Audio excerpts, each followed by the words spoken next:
Bonjour et bienvenue donc dans ce nouvel épisode de Quoi de neuf chercheur, dédié donc aux 5 ans du Covid-19, où je suis donc accompagné de deux experts du sujet, deux épidémiologistes que l'on voit déjà à l'image. Donc bienvenue donc à Samuel Alison, je disais, qui est à ma gauche, enfin à gauche de l'image en tout cas, qui est donc du CNRS et du Collège de France, et Mircea Sofonea, qui est à l'Université de Montpellier, CHU de Nîmes, et tous deux donc épidémiologistes.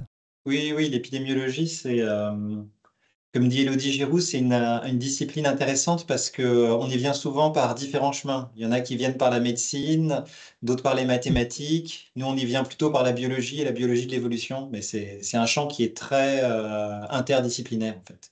D'accord.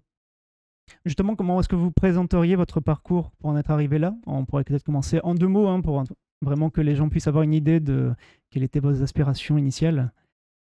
En deux mots, c'est plutôt une formation de biologiste et ensuite tourner vers la modélisation et la théorie. Et le lien entre les deux amène assez naturellement, en fait, biologie plus modélisation amène assez naturellement à l'épidémiologie.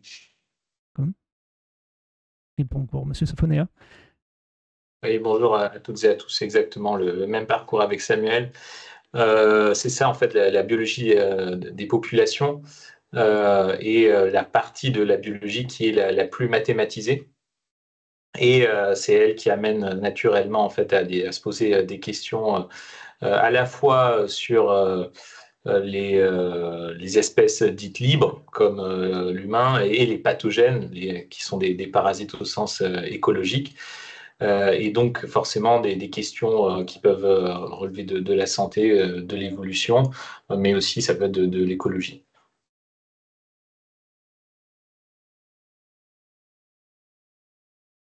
Donc, en tout cas, je retente ma question. Je voulais dire, en tout cas, voilà, on ne parle plus trop du Covid actuellement dans les médias, donc est-ce que ce n'est plus un problème? C'est certain que si on remonte à ce qu'était la situation il y a 5 ans ou même il y a 4 ans, oui, le problème a largement diminué. On est passé d'une urgence vitale quotidienne à quelque chose plus sur le temps long et qui s'aligne sur d'autres problématiques de santé. On parle beaucoup de la grippe aujourd'hui, donc voilà, clairement, il y a eu un changement d'échelle. Ouais. Hmm. Et là, Monsieur Sofonea, vous étudiez toujours, par exemple, les effets du Covid?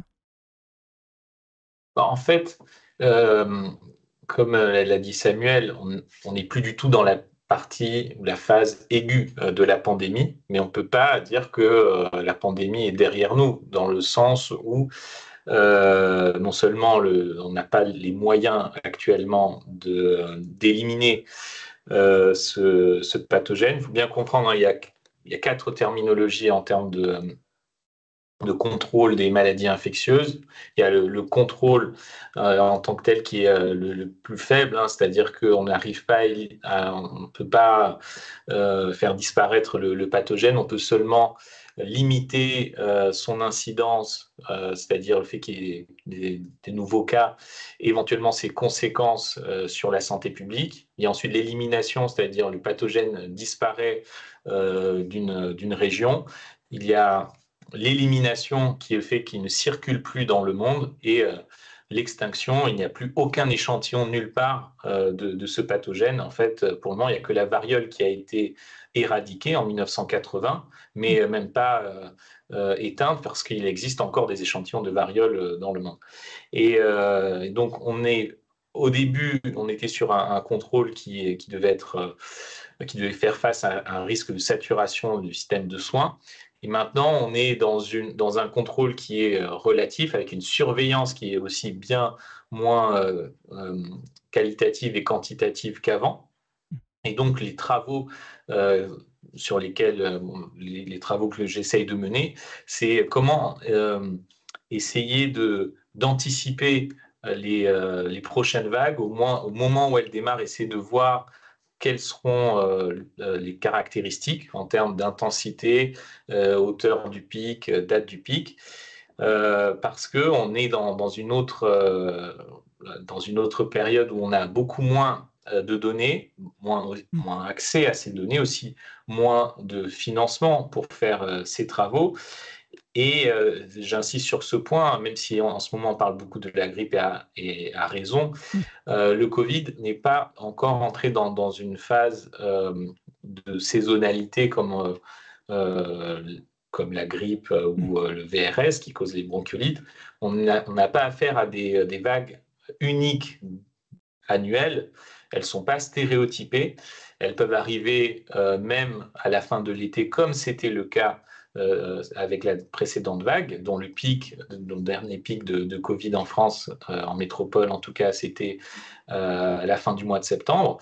Et donc, ce manque de prédictibilité, le fait qu'il n'y ait pas encore de régularité, est tout à fait un sujet de recherche, c'est-à-dire essayer d'anticiper les prochaines vagues pour mieux organiser le système de soins. On voit qu'à chaque fois qu'il y a un nouveau problème de santé aigu, et par exemple le pic actuel de grippe, vu l'état du système hospitalier en particulier en France, eh bien, on a tout de suite on va dire un risque de saturation, des plans blancs qui s'activent.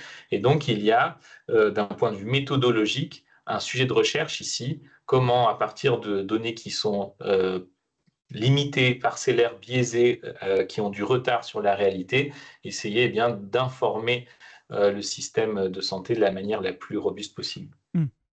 D'accord. Je ne sais pas si M. Alison veut ajouter quelque chose par rapport à ça. Ou...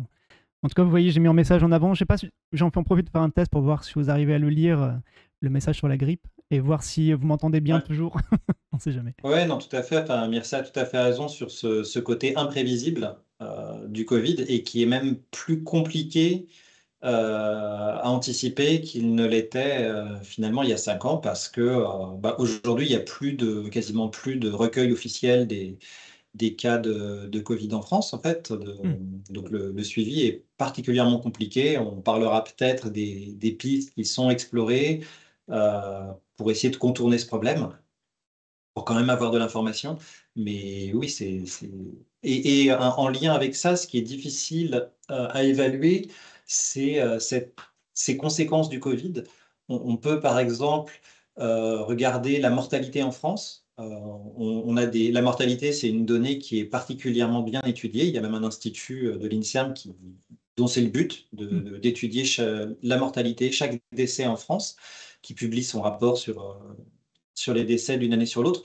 Et comme on a des recueils de données qui vont assez loin dans le temps, on peut assez bien anticiper la mortalité qu'on s'attend à observer en France, en fonction de l'année, en fonction du mois, en fonction de la région.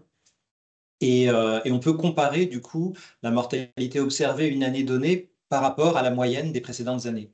Et évidemment, en 2020, 2021, même 2022, on a vu une mortalité beaucoup plus élevée que la moyenne avant Covid.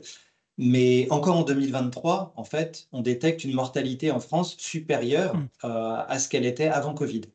Et bon, là, c'est très difficile d'en tirer des conclusions parce que c'est une valeur extrêmement agrégée.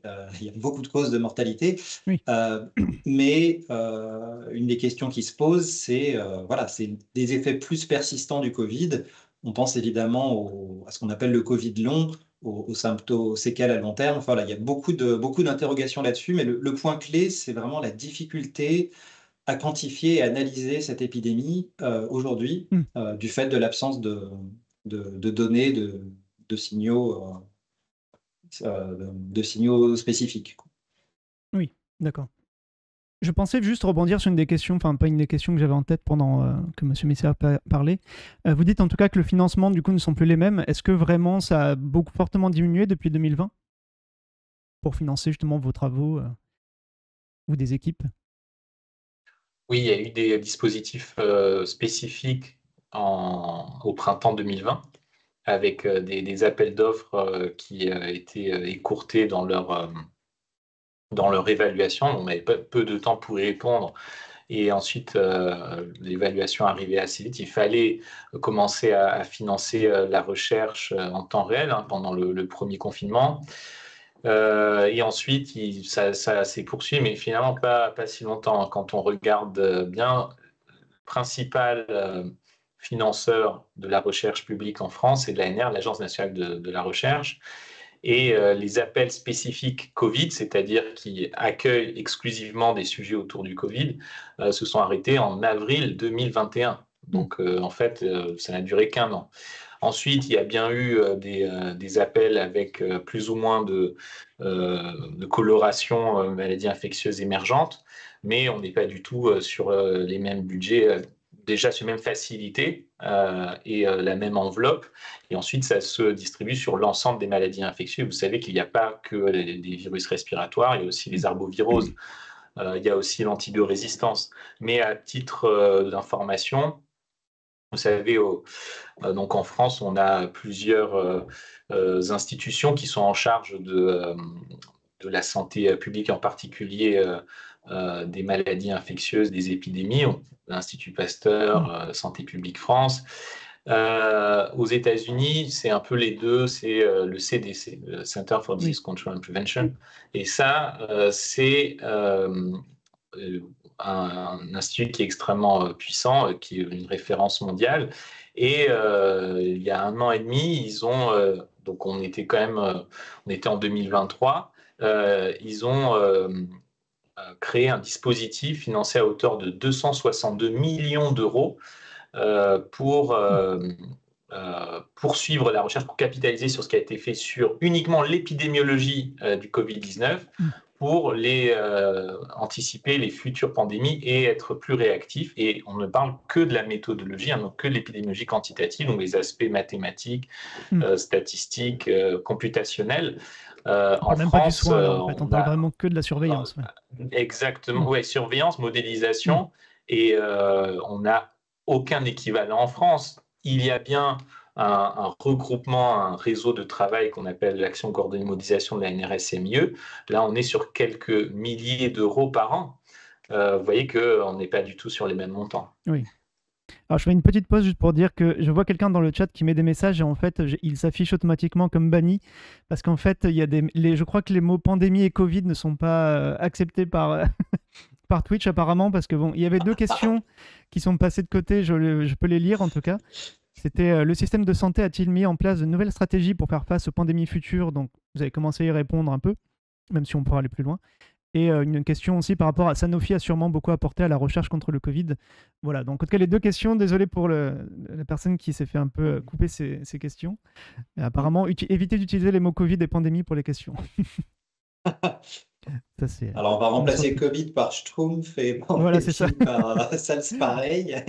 On est sur une plateforme américaine, donc on dépend de leur censure. Oui, non, il y a pas. Enfin, Mircea a bien résumé la situation. Il y a eu beaucoup d'argent qui a été mis dans la recherche sur le Covid en France.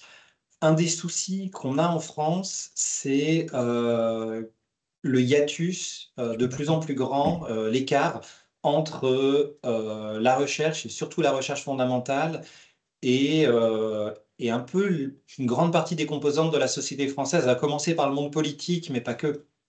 Ça se traduit entre autres, par exemple, par le faible taux d'emploi des docteurs dans le privé. Et bon, ça date pas d'aujourd'hui, ça fait plusieurs années ou décennies qu'on alerte sur la perte de vitesse de la recherche fondamentale. Quand il y a une pandémie, comme dans le cas du Covid, en fait, ces retards, ils se payent cash. Et c'est beaucoup moins le cas aux États-Unis, en fait. On voit les États-Unis un peu comme le monde de la start-up du privé, mais en fait, aux États-Unis, il y a un financement massif du public dans une recherche extrêmement fondamentale. Donc en France, on a mis de l'argent dans le Covid, mais d'une certaine manière, les politiques étaient tellement coupés de la recherche scientifique qu'ils ne savaient pas où mettre l'argent, ni même comment le mettre. Mircea parlait de l'Agence nationale de la recherche, qui pilote plus ou moins les projets de recherche. Les montants qui ont été alloués par l'Agence nationale de la recherche sont minimes, enfin on va dire 10% des sommes entières qui ont été allouées en fait. C'est-à-dire les politiques voulaient mettre de l'argent, tout d'un coup on se rendait compte que la recherche était importante et en fait ils ne savaient pas trop où les mettre. Et c'est là où on voit ces différences de stratégie aux États-Unis qui sont prêts à mettre plus de 200 millions pour un champ bien identifié qui est la modélisation, les simulations, l'anticipation. Et en France, où on met 100 à 1000 fois moins sur ce thème-là pour mettre sur d'autres thèmes dont je ne vais pas discuter. Mais donc oui, travailler sur ce thème est assez compliqué. C'est compliqué à d'autres niveaux aussi, qui est qu'en recherche, on est souvent évalué par les publications scientifiques qu'on fait. Aujourd'hui, il y a une telle saturation des publications sur le Covid que c'est compliqué au niveau international de publier là-dessus. Donc, finalement, en France, il n'y a pas vraiment de reconnaissance au niveau des financements. C'est compliqué d'avoir une reconnaissance au niveau international. On ne fait pas le poids, entre guillemets, au niveau de ce qu'on peut avoir comme force de frappe au niveau scientifique. Donc, c'est un domaine assez ingrat. Et sur les futures menaces, c'est une excellente question. En fait, c'est un champ de recherche qui est formalisé. L'OMS le résume un petit peu sous l'angle du pathogène X, X étant l'inconnu, le futur pathogène, le futur Covid, qui est une question de choix pour les théoriciens comme nous, pour les modélisateurs, vu que ce pathogène n'existe pas encore. Oui. Du coup, on ne peut pas avoir de données biologiques pour travailler dessus, mais on peut quand même réfléchir à quoi est-ce qu'il ressemblerait, quelles sont ses caractéristiques biologiques les plus probables et comment est-ce qu'on y ferait face. Et Mircea Sophonéa, d'ailleurs, coordonne un projet, alors qui n'est pas encore financé, on en revient un peu au thème précédent, exactement sur cette thématique. C'est un excellent point. Que ça, justement, alors ça, je dévoile un peu l'avis, j'ai l'impression générale qu'il y avait eu sur la question. On nous disait que dans le futur, avec l'augmentation forcément déjà des risques climatiques et le fait qu'il y ait une surpopulation mondiale aussi, que dans tous les cas, il y avait un risque accru, en tout cas, de voir émerger des pandémies comme le Covid. Donc ça, c'est un vrai risque. Enfin, c'est juste pour vous demander si c'est un vrai constat dans la recherche ou est-ce que ça fait débat?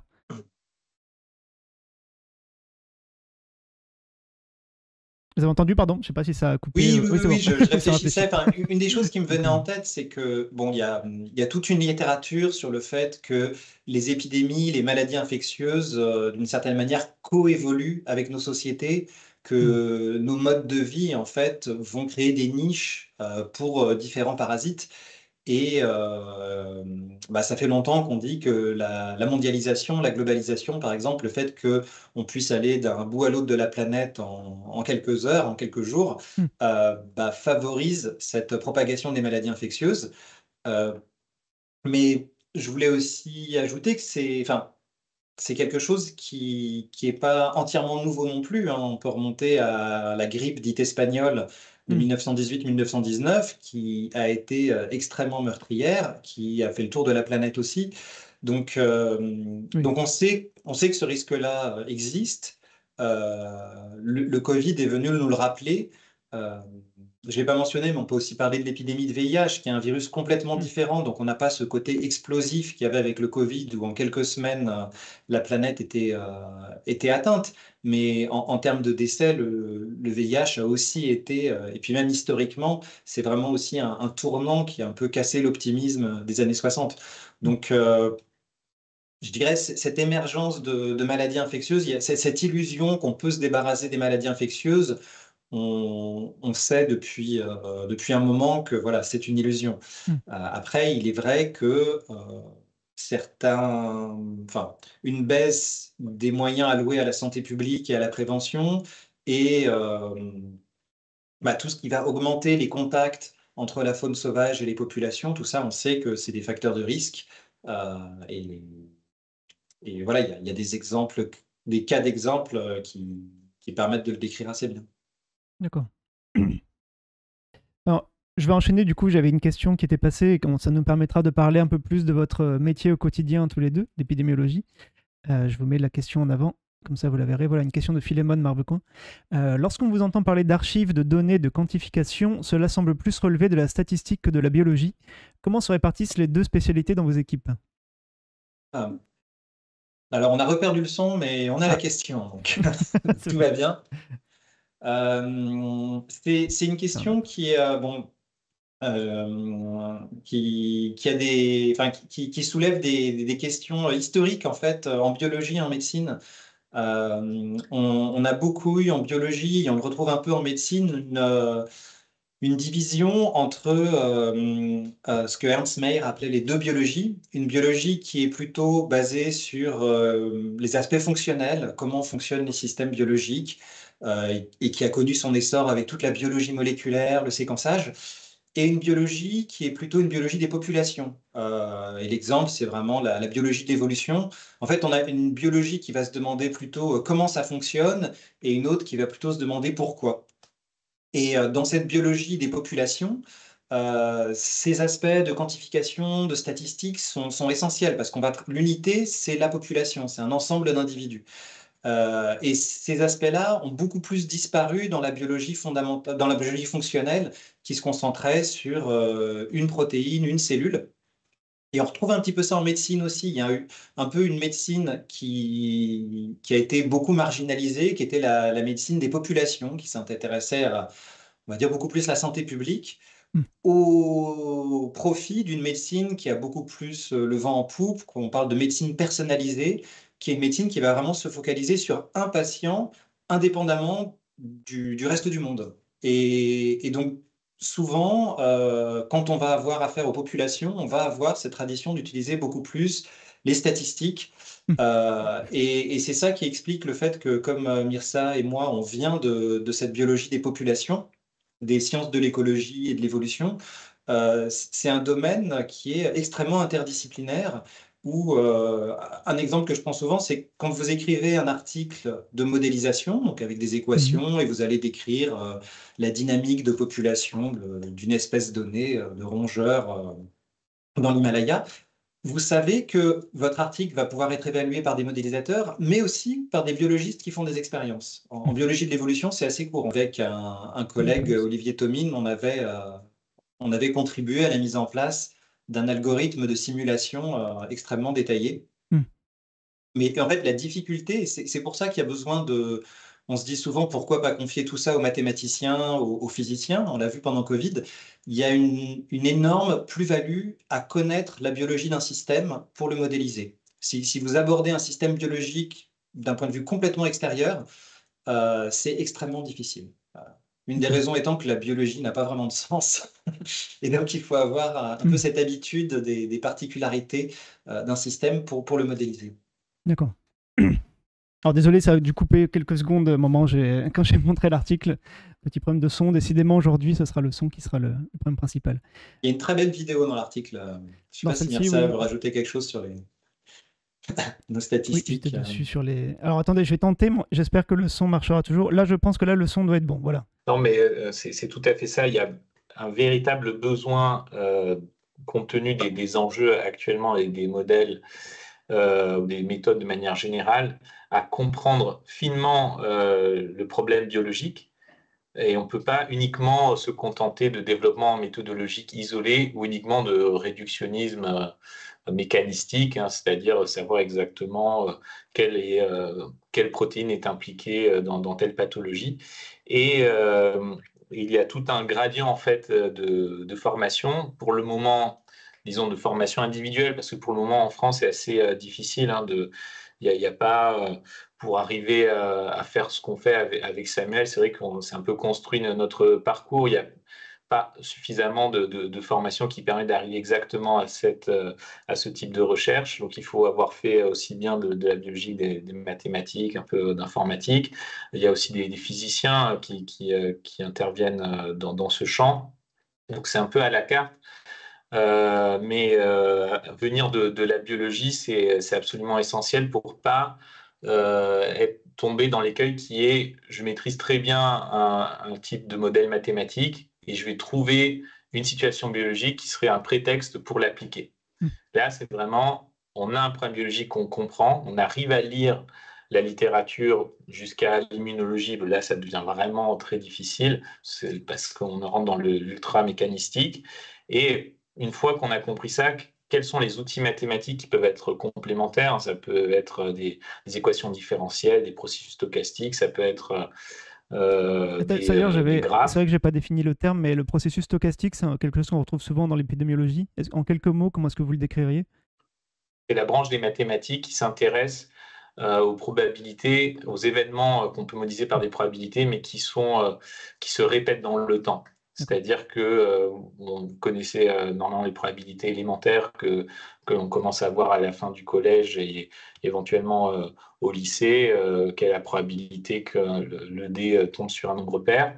Bon, imaginons maintenant que ce qui va arriver au dé va dépendre comment on va lancer le dé ou le nombre de dés ou le critère pour gagner au dé dépend de ce qui s'est passé aux issues précédentes. Et bien là, on va avoir une suite d'événements aléatoires, mais dont l'espace des probabilités, la variable aléatoire d'une des étapes dépend de ce qui s'est passé au temps précédent. C'est ça le processus stochastique.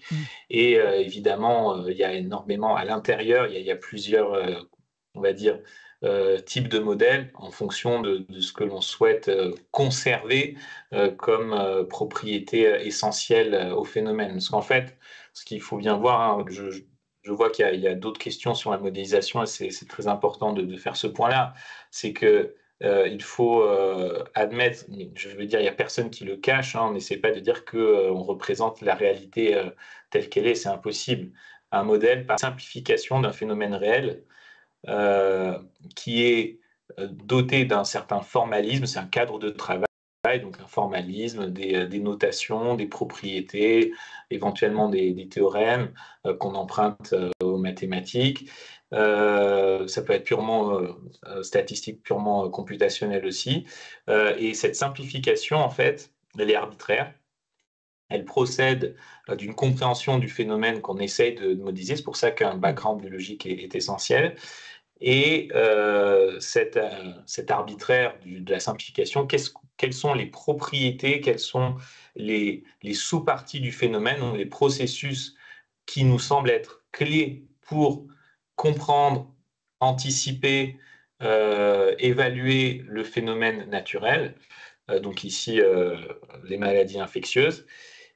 Le reste, eh bien, on le néglige et on utilise des lois universelles. La loi des grands nombres, par exemple, puisqu'on parle de probabilité, ça peut être la diffusion. Vous mettez une goutte de sirop de menthe dans un verre d'eau, vous attendez suffisamment longtemps et vous allez voir que c'est l'ensemble du volume d'eau qui devient vert de façon homogène, alors qu'au début, c'était une goutte qui était concentrée. Vous avez plusieurs en fait, façons de rendre compte de façon relativement simple, c'est-à-dire parcimonieuse, avec peu de paramètres, des choses qui, normalement, eh bien, procèdent de beaucoup de chaînes causales que vous n'arrivez pas à maîtriser.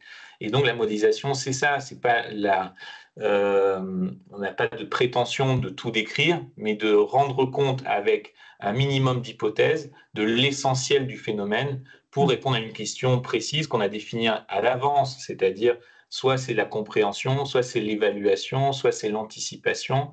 Ça ne peut pas être tout à la fois, parce que ça voudrait dire avoir une espèce de modèle monde, une espèce d'avion de chasse qui n'existe pas. En fait, c'est impossible, on ne pourrait même pas le faire tourner. Voilà. D'accord. C'est vrai qu'il y a... Enfin, c'est ça le plus difficile en fait dans la modélisation, c'est arriver à gérer cet équilibre entre qu'est-ce qu'on a besoin de mettre comme détail et simplifier le modèle au maximum, mais conserver le réalisme biologique nécessaire. Et il n'y a pas de recette miracle sur où mettre le curseur, il n'y a pas non plus de recette miracle en termes d'outils. Et c'est pour ça qu'on dit souvent, enfin nous on le répète beaucoup, il faut non seulement un modèle pour une question donnée, il n'est pas question d'avoir un gros modèle qu'on réutilise pour faire tout et n'importe quoi, mais en plus c'est extrêmement intéressant d'avoir différentes équipes travailler sur les mêmes questions, parce que les équipes vont utiliser des outils différents, vont faire des hypothèses différentes. Encore une fois, il n'y a pas de recette miracle, et c'est en confrontant les approches de différentes équipes qu'on peut vérifier si on comprend bien les phénomènes, parce que s'ils sont bien compris, a priori, on doit avoir des projections, des analyses qui vont dans le même sens, malgré ces hypothèses différentes faites à différentes étapes. Donc c'est extrêmement important d'avoir ces approches diversifiées, et ça a été une des limites pendant l'épidémie de Covid en France, si on compare avec des pays comme le Royaume-Uni ou les États-Unis, qui était qu'en France, il y avait peu d'équipes qui étaient à même de travailler en modélisation sur la question. Peu d'équipes qui arrivaient à avoir la compréhension biologique et mathématique pour contribuer à ces scénarios. D'accord. Merci pour ce détail. Alors, je ne sais pas s'il y aura des questions. Il y a quelques questions après. On parlera un peu plus de justement le fonctionnement aussi de l'épidémiologie. Je prends une question de Nonosor là, qui vient de passer. Alors là, vous ne la voyez pas vu que ça s'est réactualisé. Hop. Alors, c'est une question d'actualité. Hein, ça, j'imagine que tout le monde la pose tout le temps dans les médias maintenant. Mais est-ce que l'avancée de l'IA ces dernières années, ça apporte quelque chose finalement à l'étude épidémiologique? Est-ce que dans votre domaine, en tout cas, vous sentez des aides ou justement un changement? J'en profite. C'est une question un peu, voilà, un peu complexe peut-être pour l'instant, mais... Pour préciser ce qu'on entend par IA, je pense que ce qui est entendu derrière, c'est les modèles d'apprentissage profond, type réseau de neurones, parce que bon, l'IA classique, je pense, est moins médiatisée. L'IA, c'est un outil parmi d'autres. Donc, ça dépend de la question que vous vous posez. Si l'IA a eu beaucoup de mal en début d'épidémie, on a vu des résultats plus loufoques les uns que les autres. Ça a été tenté quand même, alors. Pour la simple et bonne raison qu'il n'y avait pas vraiment de jeu de données d'apprentissage. Donc l'IA se basait sur un apprentissage des connaissances du Covid qui était très limité. Et du coup, pendant les premiers mois, il y a eu des choses hyper farfelues. Et même encore aujourd'hui, en fait, quand on réanalyse les données, ça a été montré. Donc, une des choses qui se fait bien en apprentissage profond, c'est l'analyse d'images. Donc, il y a des algorithmes qui ont été développés pour classer les images de radio des poumons pour dire Covid ou non Covid. Et il y a eu des papiers publiés en 2021 en disant ça marche super bien, on classe très très bien la photo, est-ce que le patient a le Covid ou pas. Les gens ont réanalysé ces données-là, je crois que c'était en 2023. Et les mêmes algorithmes qui classaient à plus de 95%, je crois qu'il y en avait à 99%, enfin qui fonctionnaient nickel, en 2023, le fonctionnement chutait de 10 ou 20%. Et la raison, c'est parce que la base de données était différente. Et on s'est aperçu qu'en 2020, la base de données d'apprentissage, c'était majoritairement des hommes assez âgés qui venaient aux urgences. En 2023, il y avait de nouveau toute une batterie d'images disponibles. Et là, il y avait des enfants, il y avait des jeunes adultes. Et plein d'images qu'en fait les algorithmes n'avaient pas vues avant et donc les classifier très mal. Donc l'apprentissage profond marche sur certaines questions, c'est un outil qui est intéressant pour certaines questions. Nous, on l'utilise dans l'équipe actuellement, par exemple, pour analyser des données de génétique, des données de séquences de génome. Dans le cadre de l'épidémie de Covid, j'ai peu d'exemples en tête où, à part sur ces histoires de reconnaissance d'images, mais pour ce qui est la prévision, l'épidémiologie, il n'y a pas eu, à ma connaissance, d'exemples vraiment flambants où l'apprentissage profond faisait des merveilles, quoi. Ce sera pour plus tard. Je ne sais pas si Mircea veut rebondir là-dessus, mais peut-être entre autres parce que c'était une des premières utilisations en surveillance épidémiologique. Déjà, il y avait peu de données de Covid, mais c'était aussi une arrivée assez récente sur le champ. Oui, alors globalement, l'épidémiologie n'échappe pas au bouleversement de l'IA, même si, encore une fois, il faut définir dans ce cas l'IA comme le deep learning, l'apprentissage profond, parce que si c'est l'IA au sens le plus générique, ça comprend en fait des méthodes statistiques qui sont consubstantielles de l'épidémiologie. En fait, une régression linéaire, c'est du machine learning, et ça, en fait, c'est de l'épidémiologie de base. Maintenant, l'IA... il y a énormément d'équipes qui se sont emparées du deep learning pour faire de nouvelles approches épidémiologiques. Le problème est, comme l'a dit Samuel, qu'en épidémiologie, il n'y a pas que du rétrospectif, il y a aussi du prospectif, du projectif, c'est-à-dire on essaye d'anticiper ce qui va se passer. Et dans ce cas-là, surtout quand vous travaillez sur des maladies infectieuses émergentes, donc quand vous êtes sur des épidémies d'agents pathogènes pour lesquels la connaissance est limitée, les données sont inexistantes, bien, en fait, vous allez tomber avec l'IA, l'apprentissage profond.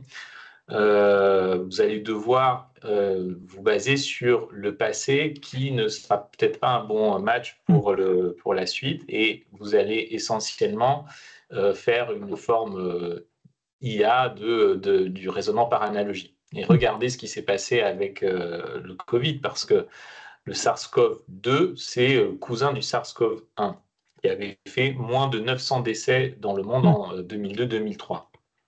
L'épidémie était partie de Chine. Cliniquement, c'est exactement la même chose. C'est un syndrome respiratoire aigu sévère, avec la même temporalité. Il était 10 fois plus létal. Et on avait jusqu'à 4-5 jours pour mettre en quarantaine une personne infectée. L'immense majorité des personnes infectées étaient symptomatiques avant qu'il y ait un deuxième cas, un cas secondaire, c'est-à-dire une transmission. Et donc, imaginons une IA on en est en 2019, début 2020, et l'IA, comment elle va classer ce SARS-CoV-2 une fois qu'on sait que le virus le plus proche, c'est le SARS-CoV premier du nom. Ça matche très bien sur le plan clinique, c'est 10 fois moins létal. Et qu'est-ce qui s'est passé? 900 décès, est-ce qu'il fallait tirer la sonnette d'alarme? Ben non. Alors qu'en fait, tout était équivalent, sauf la timeline infectiologique, à savoir qu'on pouvait transmettre en absence de symptômes avant même l'apparition des symptômes. C'était le changement essentiel. Et donc, même si c'était 10 fois moins létal, et donc là, j'ai vu passer une des premières questions sur la létalité et non la mortalité, et bien même si vous avez un virus qui n'est pas très létal, le problème c'est que s'il est contagieux et si vous n'arrivez pas à le contrôler, parce que justement, il y a jusqu'à 50% des événements de transmission qui ont lieu en absence de symptômes, eh bien, vous allez avoir un taux d'attaque, c'est-à-dire une proportion de la population qui sera infectée potentiellement très rapidement, et il ne suffit pas de beaucoup, 5% de la population, même moins en fait, entre 3 et 4% de la population infectée en France au cours de la première vague. Et vous avez vu, on a explosé le plafond de lits en réanimation. Donc, attention avec l'IA, je pense que c'est un outil qui est excellent, mais en complément de ce qui existe déjà, où on pourra justement continuer à faire du mécanistique, pas au sens biologique du terme, mais au sens des processus épidémiologiques, c'est-à-dire qu'est-ce qui se passe si, regardez, en fait, on a mal estimé ce paramètre-là, qu'est-ce qui se passe si on commence à recommander le port du masque, qu'est-ce qui se passe si on ferme les écoles, etc. etc. Ça, vous ne pouvez pas vraiment le faire avec de l'IA pour le moment, parce qu'en fait, il faudrait avoir de vraies données rétrospectives sur ça. Votre rôle, justement, c'est d'être avant, d'être ceux qui arrivent à comprendre ce qui peut se passer sans avoir de précédent, effectivement. Donc c'est ça qui doit être complexe. Merci, en tout cas, on vous dit que la réponse est très claire, explication super claire, dit Philémon. Donc, je vais prendre cette question-là. Hop. Voilà. Comme ça, vous pouvez voir la question de Philémon. Non, on n'entend plus du tout, là. Alors, la liste des maladies à déclaration obligatoire. Les eaux usées. Donc oui, on en a parlé un petit peu à ce moment-là. Il y a eu énormément d'investissements mis dans les eaux usées. Donc les eaux usées, l'idée, c'est que les égouts, les toilettes, enfin les toilettes vont dans les égouts et ça canalise un petit peu tout ce qui se passe dans nos toilettes. Je ne sais pas si vous m'entendez. Oui, normalement tout le monde vous entend. Oui. Ah, c'est bon. Moi comme on n'entend pas. Vous m'entendez pas bien. Et il y avait déjà beaucoup d'études qui étaient faites sur les eaux usées, enfin des études au niveau des molécules, avec certaines études qui avaient fait un peu scandale sur détecter les drogues dans certaines villes. Et naturellement, les gens se sont tournés vers essayer de trouver des morceaux de virus, des morceaux de génome de virus dans les eaux usées. Ça a été extrêmement populaire très vite, avec les limites, et on retrouve un peu les limites dont on a parlé pour l'apprentissage profond, qui est que c'est des méthodes qui n'étaient pas tout à fait prêtes à être utilisées. Donc oui, on trouvait du virus, mais d'une part, il y avait parfois ce qu'on appelle des faux positifs, c'est-à-dire vous avez un virus qui ressemble un petit peu, et vous pensez que c'est du Covid, mais en fait, ce n'est pas du Covid. Ça a soulevé des problèmes politiques, parce que du coup, des chercheurs étaient tout contents de dire qu'ils avaient trouvé du SARS-CoV-2 dans leurs eaux usées dans un pays donné en septembre 2019. Et donc là, évidemment, la Chine sautait sur l'occasion pour dire « Ah bah vous voyez, c'était déjà à l'autre bout du monde en septembre 2019, donc ça ne vient pas de chez nous. » Donc il y a eu toute une phase un peu compliquée où la méthodologie n'était pas extrêmement au point. Le second problème, a ensuite été plus d'ordre qualitatif, c'est-à-dire on arrivait à avoir pas mal de certitudes sur le fait qu'on pouvait détecter du SARS-CoV-2, mais est-ce que la quantité qu'on détectait était en lien avec l'ampleur de l'épidémie? À ma connaissance, il y a un petit peu qu'une équipe en Suisse, l'équipe de Tania Stadler, qui a fait ça proprement au niveau statistique. C'est-à-dire ils ont vraiment pris les données temporelles, on appelle ça les séries temporelles, et ils ont comparé la série temporelle de quantité de virus dans les eaux usées à la série temporelle des hospitalisations. Donc, ils ont vraiment testé formellement, est-ce que le fait d'aller regarder les eaux usées à un moment donné vous permet d'anticiper le nombre de cas qu'il y aura dans une semaine dépistés, le nombre d'hospitalisations dans 2 semaines. Et ils ont montré que ça marchait très bien. Donc, c'est quelque chose qui maintenant a été repris par énormément de pays parce que vous vous doutez qu'au lieu d'aller tester 1000 personnes dans un bâtiment, s'il suffit de prendre la sortie des égouts et de faire un seul test, vous avez besoin de beaucoup moins de moyens. Là encore, bon, il y a certains pays sont vraiment, la Suisse est vraiment en avance là-dessus. Ils ont systématisé ça. Ils arrivent maintenant à détecter aussi la grippe, le VRS. Il y a des sites internet en ligne où vous pouvez voir directement quel est l'état de l'épidémie. Donc oui, les eaux usées sont un outil vraiment intéressant. Surtout dans un contexte de pénurie. On a parlé de la pénurie, des difficultés dans la recherche. La pénurie, elle est tout aussi grande pour ce qui est de la surveillance des maladies, les maladies à déclaration obligatoire, hein. Pour vous donner une idée, nous, on travaille maintenant, on est revenu un petit peu dans l'équipe aux travaux sur les infections sexuellement transmissibles. Pour le VIH, qui est une des infections à déclaration obligatoire, on estime que de l'ordre environ une déclaration sur 2 ne remonte pas. Et elle ne remonte pas parce qu'en fait, il n'y a quasiment aucun budget qui est mis pour ces déclarations. Donc, en fait, c'est un peu. On s'appuie sur comment dire, le dévouement des médecins pour le faire un petit peu gratuitement. Donc, ces sources de données, enfin, des données de bonne qualité coûtent cher, en résumé, et l'analyse de ces données n'est pas une priorité, actuelle. Je vais peut-être lire vos réponses, vu qu'il y avait une question effectivement sur la différence entre létalité et mortalité. Vous avez dit que la létalité, c'est la probabilité individuelle de décès, et la mortalité, la proportion de décès dans une population qui n'est pas toute infectée. Donc merci pour la clarification. Mircea, tu veux commenter sur Google Flu Trends? La question sur pourquoi Google Flu Trends ne marchait plus. Je me souviens plus des détails. Mais effectivement, ça. Ah oui, celle-là. Attendez, ça avait pas marché. Ça avait marché sur. La Gada qui dit « Je voudrais le retour de deux experts sur le projet foiré de Google qui consistait à lire les questions Google du type « Je tousse et j'ai de la fièvre » et de s'en servir comme un indicateur avancé. Et pourquoi ça a foiré? Moi, je sais plus, c'était ce que d'aucuns appelaient l'épidémiologie digitale, mais il y avait ça aussi sur Twitter. Je crois qu'il y avait eu un problème d'apprentissage sur Google où ça avait marché, mais ensuite, quand ils avaient prolongé sur l'année d'après, ça avait pas. Enfin, c'était pas robuste sur le long terme. D'accord. Oui, là, je ne sais pas si c'était une erreur en interne sur la méthodologie, mais après, c'est vrai qu'on devient si peu spécifique et on contrôle tellement mal l'input. Si derrière, on n'arrive pas à contrôler, un peu comme sur les eaux usées, par l'âge, les comorbidités, l'exposition, la localisation spatiale, à la fin, on a quelque chose qui est, hélas, relativement peu robuste pour être utilisé en routine, en surveillance. Et on le voit pour les eaux usées, il faut faire quand même pas mal de transformation, de calibration, et ce, semaine après semaine, pour avoir un indicateur dont le log est corrélé avec le log de l'incidence. Donc derrière, c'est assez... bon, ça peut donner des indications précoces, mais on va dire semi-quantitatives seulement.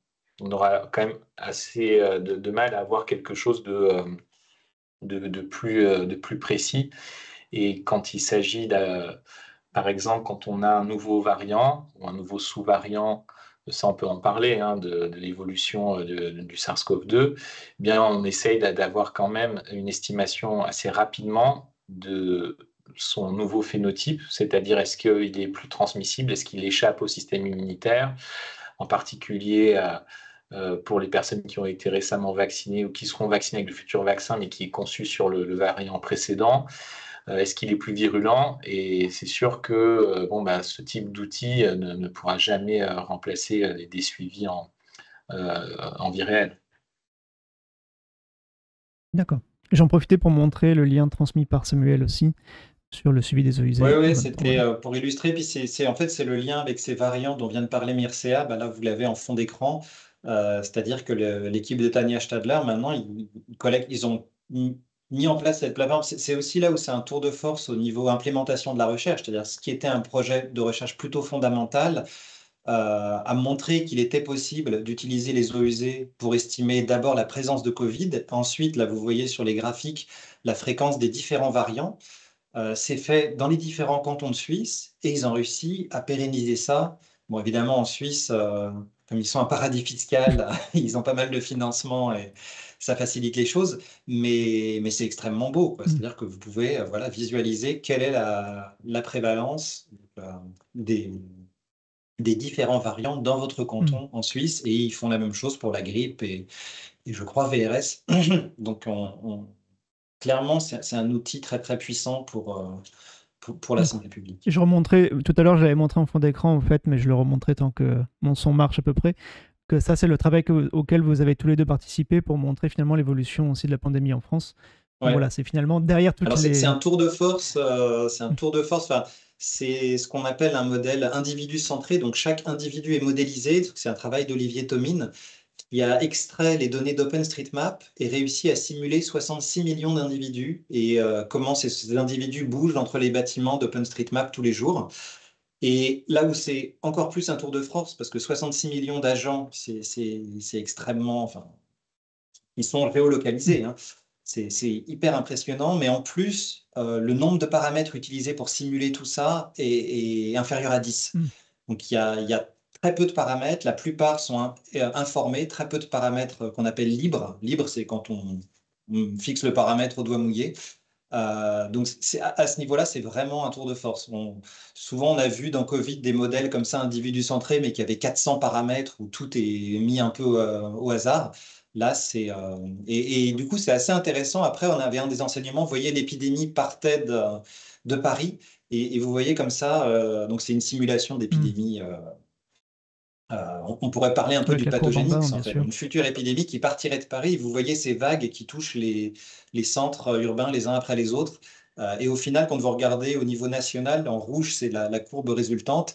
Et vous voyez qu'on a un patron avec deux vagues, en fait. La première vague rouge qui a lieu en région parisienne et ensuite la deuxième qui se passe un peu dans les autres grandes métropoles ailleurs en France. Vous voyez aussi que si vous habitez dans des régions hyper reculées, pour une infection de ce type-là, une infection respiratoire type Covid, vous êtes beaucoup moins à risque d'être exposé que si vous habitez dans une région hyper dense. Comme on dit dans le chat, voilà, comme quoi le problème, c'est Paris. C'est ça qu'on en tire comme conclusion. Non, je plaisante. Mais c'est sûr qu'on voit bien là que ça part quand même effectivement de la capitale, forcément. Tout dépend du type de transmission du pathogène. Si vous allez, on pourrait faire un type de simulation. Si on avait des financements, on pourrait faire ce type de simulation, mais pour d'autres systèmes biologiques. Mircea parlait tout à l'heure des virus transmis par les moustiques, du type de la dengue ou du chikungunya. Et là, on aurait une carte assez différente. Oui. La carte, ce serait plutôt les endroits où il y a énormément de moustiques. Donc là, ce serait moins Paris pour le coup. Mais encore une fois, on revient au fait que la biologie du système est extrêmement importante. D'accord. Ah, attendez, il y a une question qui vient de passer, mais elle ne va pas s'afficher, donc je vous la montre comme ça, de Tortue Stupide. Pour revenir sur les analyses des eaux usées, des approches similaires ont-elles été mises en place en France? Il me semble avoir entendu parler d'un projet similaire à celui de la Suisse présenté. On avait parlé un peu de mots tout à l'heure, je crois, mais on peut redire. Oui, en France, il y a eu des projets là-dessus qui sont apparus assez tôt. il y a eu beaucoup moins de partage de données qu'en Suisse. C'est-à-dire que en France, les données ont été analysées et agrégées, et ces résultats-là ont été ensuite partagés. Donc, c'était compliqué de les réutiliser. Et il n'y a pas du tout eu, contrairement à la Suisse, cette démonstration que la connaissance de l'épidémie dans les eaux usées vous permettait d'anticiper la dynamique dans les hôpitaux. Il y a eu un peu des démonstrations avec les mains, on va dire, en disant, oh, regardez, ça monte, et on voit après, ça monte dans les hôpitaux, mais il n'y a pas eu ce lien aussi fin. Et après, voilà, on n'a pas la même force de frappe. En gros, on a à peu près deux ans de retard, je pense, sur la Suisse au niveau sur des projets comme ça, mais qu'on retrouve malheureusement sur beaucoup de thématiques, hein. On n'a pas parlé du vaccin, mais Oui, donc effectivement. oui, la France, je le disais, en fait, la plupart des pays ont été convertis à cette utilisation des eaux usées D'accord. pour la santé publique et les maladies infectieuses. Et, et ça existait avant, voilà, sur la cocaïne, oui, sur des molécules plus faciles à dépister. D'accord. Je vais profiter de la présence de Mircea Sfoena, vu que je sais que vous allez partir rapidement. Je ne sais pas si vous pourrez rester un tout petit peu plus longtemps, du coup, peut-être Samuel Alison, on pourra peut-être commenter la vidéo après. J'en profitais pour vous montrer le document que vous m'aviez transmis, qui était assez riche, mais du coup assez complexe. Alors, je vais vous laisser expliquer peut-être une des slides. À la limite, est-ce que vous avez une préférence? Sinon, j'avais choisi celle-là qui était pas trop, qui était assez intéressante, je trouvais. Peut-être. On ne vous entend plus, mais si le but c'est de présenter un peu Très bien. rapidement. Alors ça, c'est un point important. En fait, en haut à droite, c'est ce que j'ai évoqué, les différentes chronologies, pardon, à gauche, en haut à droite de la première slide. Voilà. Merci. Ça, c'est le point de vue clinique, épidémiologique et diagnostique pour un individu. À partir du temps zéro qui correspond à sa contamination. Une personne vient d'être contaminée par le SARS-CoV-2 et qu'est-ce qui lui arrive? Et on voit donc que on a une bonne partie de la masse, c'est-à-dire de l'air sous la courbe de la contagiosité, qui a lieu avant d'atteindre une probabilité importante. C'est en jaune, en fait, c'est la fonction de distribution, fonction de répartition de probabilité de présenter des symptômes. Et donc, vous voyez que on peut avoir une bonne partie de la contagiosité qui a lieu avant d'avoir eu les premiers symptômes. Et ça, en fait, cette courbe rouge épidémiologique, elle est décalée sur la droite de 5 jours pour le SARS-CoV. Bon. Donc ça, c'est pour montrer aussi le fait que la contagiosité, elle est nulle au début, elle est nulle au bout d'une dizaine de jours, et elle pique autour de 5 jours pour la souche ancestrale. Et vous voyez que ça, les modèles les plus simples, les modèles épidémiologiques, mathématiques les plus simples, ne peuvent pas en rendre compte. En fait, quand on fait des équations différentielles avec un minimum de compartiments, vous avez une probabilité de contaminer quelqu'un qui est identique au cours du temps. Et en fait, vous avez ce qui va arrêter la contamination, c'est le fait de guérir, et ça arrive avec la même probabilité. Et quand on souhaite être précis pour l'anticipation hospitalière, donc en particulier quand il s'agit d'anticiper la hauteur, la date d'un pic, vous ne pouvez pas vous contenter d'une hypothèse dite de propriété de Markov, c'est-à-dire que le futur ne dépend que du présent. Il faut aussi que le futur dans la dynamique modélisée dépende du passé. Et donc, c'est ce qu'il y a en dessous. Si vous descendez un peu, ce que ce graphe montre, c'est que les modèles les plus simples et ceux qu'on peut trouver facilement sur Internet, ceux qui sont implémentés en ligne déjà avec une interface graphique ou ceux qu'on peut faire soi-même avec un tableur Excel, ils vous donneraient une courbe rouge. Mettons que vous avez 100 personnes qui sont infectées à T0, à J0 en fait. Et qu'est-ce qu'ils deviennent ensuite, il y a une fraction d'entre eux qui sera hospitalisée. Et vous voyez, cette courbe d'hospitalisation. Alors évidemment, les nombres ne sont pas entiers parce que c'est lissé, c'est en moyenne. Mais vous voyez qu'en réalité, c'est plutôt la courbe bleue qui aura lieu avec une concentration d'affluence au niveau des hôpitaux autour de 14 jours. Et donc ça, c'est complètement différent pour l'hôpital. Et donc, un des travaux qu'on a commencé dès le mois de mars 2020 et qui continue encore aujourd'hui sur les aspects les plus théoriques, c'est ce qu'on appelle les modèles non markoviens, où on essaye de capturer cet effet de mémoire. Et vous voyez sur la droite que quand on propage ça au niveau de la population, et bien que le modèle en très plein, il arrive à bien s'ajuster aux données, alors que les pointillés qui correspondent au modèle modèle markovien, c'est-à-dire les équations différentielles qui donnent des distributions exponentielles, donc avec l'absence de mémoire, elles loupent le coche, elles arrivent peut-être à s'ajuster un peu à la mortalité, mais en revanche, vous perdez le pic de l'hospitalisation, et si vous essayez de vous ajuster à l'hospitalisation, vous allez décaler la mortalité. Donc bref, voilà. Donc, si vous allez sur la droite ensuite, sur l'autre slide, là c'est le détail en fait du modèle tel qu'il a été conçu avec plusieurs compartiments. L'idée c'est que au printemps 2020, il n'y avait pas de dépistage massif. Il n'y avait pas la possibilité de tester un grand nombre de personnes. Donc, les seules sources de données qui étaient fiables, c'était les données hospitalières, en particulier la mortalité, les admissions en soins critiques.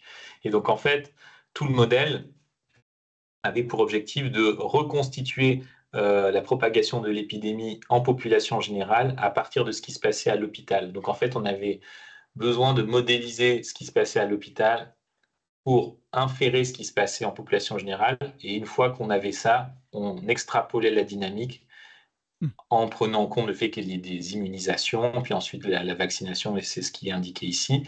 La vaccination, vous voyez, il y a 3 boucliers, parce qu'il y a 3 effets de la vaccination. Il y a l'effet protecteur vis-à-vis de l'infection, l'effet protecteur vis-à-vis des formes graves, et l'effet protecteur pour les autres, c'est-à-dire le blocage de la transmission secondaire, qui est imparfait. Et donc, quand on modélise tout ça, eh bien ensuite, on extrapole ce qui se passe avec des belles équations, la population générale et on arrive à donner une information pour les hôpitaux. Et ça, c'est la formule la plus riche parce que c'est celle qui est cruciale, c'est ce qu'on appelle la force d'infection, qui peut paraître un peu barbare ici parce qu'en fait, on est en temps discret, c'est-à-dire jour après jour, on n'est pas en temps continu. Et pourquoi c'est comme ça? Eh bien parce que en fait, c'est plus facile de mettre des distributions dites empiriques et les données, elles sont journalières de toute façon. Voilà. D'accord. Donc merci pour le détail. Et comme ça permettra, voilà, les gens qui pourront étudier ça pourront étudier la formule pendant plusieurs jours, je pense. Pour ceux parmi vous, il y a quelques-uns parmi le chat que je sais qui pourront la lire. Après, c'est sûr que ça demande une certaine connaissance. Je vais en profiter une dernière question peut-être pour si quelqu'un a encore une dernière question pour Mircea, mais j'ai vu qu'il y avait une question qui m'intéressait. Est-ce que c'est la question sur les avancées pendant l'épidémie Voilà. de Covid? Alors, je vais la mettre. J'ai pas le son, c'est un oui. Voilà. Ah voilà, bon. Je pense qu'en 1, c'est difficile de ne pas mettre les vaccins. Hein. C'était vraiment quelque chose de majeur. Enfin, on a vraiment eu de la chance. Ah, après, je vais peut-être reformuler un peu la question, mais... On n'entend plus du tout le son, donc je parle. Mais, pardon, est-ce que vous entendez ou pas? Ou très peu. Il y avait déjà eu des essais avant, effectivement, mais la mise au point a été faite en un temps record et ça a vraiment été... Au tout début de l'épidémie, les discussions dont on ne faisait pas partie, mais se disaient, voilà, qu'est-ce que... Tablait pas vraiment sur des vaccins disponibles avant 2 ans. Quoi. Et donc là, on a été capable de commencer la vaccination dès début 2021, c'était vraiment le scénario plus optimiste. Et du coup, tout ce qui est la vaccination ARN a énormément progressé. Si je devais en citer un deuxième, je parlerais aussi de la compréhension, de la transmission. Là, on a le son de nouveau. J'ai mis une question, donc les innovations, mais plutôt vraiment appliquées à l'épidémiologie aussi. Parce que là, donc, on a parlé Ouais, Covid avec... et la deuxième que je l'ai donnée était plus sur l'épidémiologie, mais c'est sur ce qui est la transmission aéroportée. Euh, modéliser et comprendre la transmission par aérosol. Il y a eu énormément de progrès. Mirsap pourra peut-être en parler mieux que moi, mais en particulier grâce aux physiciens. Il y a eu des données et au niveau conceptuel, on a pas mal avancé sur ce point-là. Ça, c'est vraiment le gros enjeu à partir du printemps 2021, c'est de faire reconnaître à l'OMS qu'ils se sont trompés lorsqu'ils ont déclaré au printemps de 2020. Ils ont été relativement fermes. Ils ont fait un tweet avec en lettres capitales Covid is not airborne. C'est assez bizarre d'ailleurs parce qu'on avait déjà des éléments avançant que des publications qui dataient de 2006, même dans d'excellents journaux comme le Lancet, comme quoi il y avait une transmission aéroportée du SARS-CoV premier du nom.